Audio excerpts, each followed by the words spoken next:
перевале снежок. Լեռնանցքում ձյուն եւ մերկասառույց է։ Արդեն շուրջ 7 օր է գիշերուց երեկ Լարս մեկնող բեռնատարների վարորդները սոցիալական ցանցերի փակ խմբերում տեսանյութեր են հրապարակում, պատմելով թե ինչ իրավիճակ է ճանապարհներին։ Никто ничего не чистит. Պաշտոնական տվյալներով ռուսական կողմից շուրջ 5000 մեքենա հերթում է, թե դրանցից քանիսն է հայկական։ Ռուսաստանում Հայաստանի մաքսային կցորդ Վահան Հակոբյանն արդեն տևական ժամանակ է տեղեկություններ չի փոխանցում։ Дороги вообще нету, все замело. Ճանապարհ առհասարակ չկա, ամեն ինչ ձնով է պատված։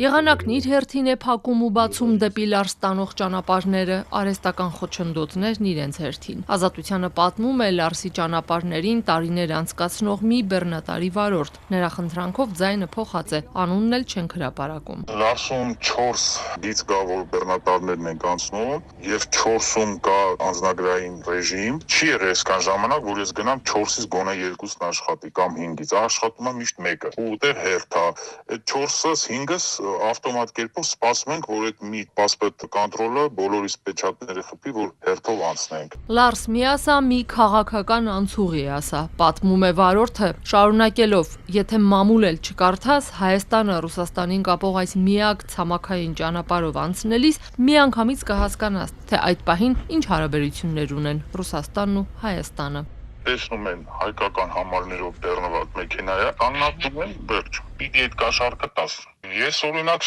դենց նկատել եմ, երբ որ դենց Հայաստան-Ռուսաստան դենց մի քիչ կոնֆլիկտային կամ դենց մի քիչ լարված իրավիճակ է, ու չգիտես ինչի մեկ է սկսում են ընդեղի այդ ոստիկաններ ու տրանսպորտնիկները որս են հայտարարում հայ վարորդների նկատմամբ։ Եթե բեռնատարի պետհամարիչը մի քիչ տենց, այսպես ասած, գոլդ համարներ ա լինում, ասում է, значит, начальник богатый, ասում է, մի քիչ փողը շատ տուր։ Ներկայանալ չցանկացող վարորդը պատմում է, երբ Երևանի ու Մոսկվայի հարաբերությունները բարի դրացիական են, ստուգումները հեշտ ու արագ են, երբ լարվածությունը բարձր է, իսկական փորձություններ է սկսվում։ Ապրանքից քանի տեսակ ունենք նմուշարու են վերցնում, ուղարկում են իբրև հետազոտության։ Դա կարող է տևի մի ամիս, կարող է տևի 40 օր, դրա համար օրը 1000 ռուբլի փող ենք տալիս տայանքում տանգնելու համար, եւ դրան գումարած իրանք մեքենան դասմոտր են անում, ամբողջ գրուզը դատարկում են բարի բուն իմաստով փողոցում, բաց երկնքի տակ, ոչ մի ծածկ չկա, որ այդ ապրանքը չփչանա, վերջ անձևա գալի, ձունա գալի կամ վերջը փոշի է, սնունդի հետ է գործը։ Ու ոչ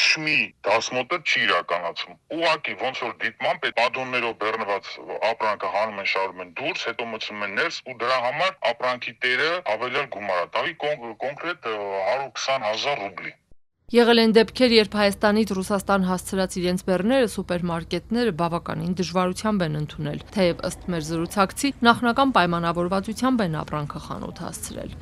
Լարսի ճանապարհին, հատկապես ռուսական կողմում, հերթերը շրջանցելու տարբերակներ գիտեն։ Վարորդները կլորի գումարներ են վճարում քաղաքացիական հագուստով մարդկանց, որոնք նրանց նկարագրմամբ տարածքում կարծես տիրոջ իրավունքով են շրջում։ Եթե ունի ավել գումար, որ պատրաստ է վճարի, այդ վարորդը տեղ չի սպասում հերթին օրերով։ 2000 ռուբլի։ Չմիից տայանքից դուրս են գալի, միջև վերևից տայանքին, չմիից հետո մի հատ է տայանք կա։ Դա ինչ որ մեկի հովանում երկու են անում։ Վրաստանի ենթակառուցվածքների նախարարությունը դեռ 1 տարի առաջ էր հայտարարել, հավանաբար 2025-ի վերջին պատրաստ կլինեն շուրջ 23 կիլոմետր երկարությամբ ասֆալտ-բետոնե երկշերտ ճանապարհը, 5 կամուրջ ու 5 թունել։ Դրանք վրացական կողմի պնդմամբ կկրճատեն վարորդների ճանապարհը, եթե հիմա վարորդները Թբիլիսիից Ստեփանցմինդա են հասնում 2.5 ժամում, ապա դրանք շահագործման հանձնելուց հետո 1 ժամ 45 րոպե կտևի ճանապարհը։ Մեր զրուցակից բեռնատարի վարորդն անհամբեր սպասում է,